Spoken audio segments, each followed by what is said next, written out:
The Out of Love team first sprang in an episode of Eat Bulaga last July 16, 2015, wherein Yaya Dub was performing her part being a new member of One for All for One as a nanny or a personal assistant to Lola Nidora's character.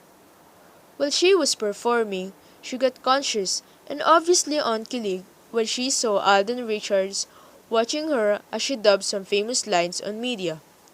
This dubbing that she do is called Dub Smash, a viral application last 2015 in which accidentally became her way to fame.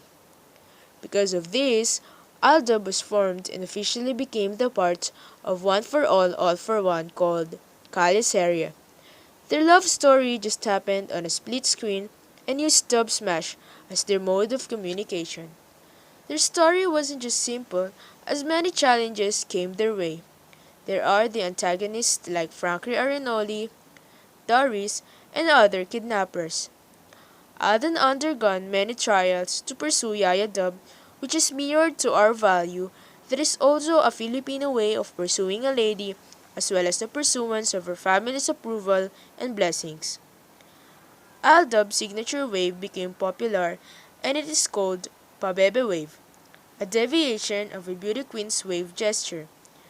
The Calyoseria's main storyline is the Cinderella-like forbidden courtship between the Out of Love team, with its paramount goal of having a physical meeting between them, which is successively opposed by Lola Nidora.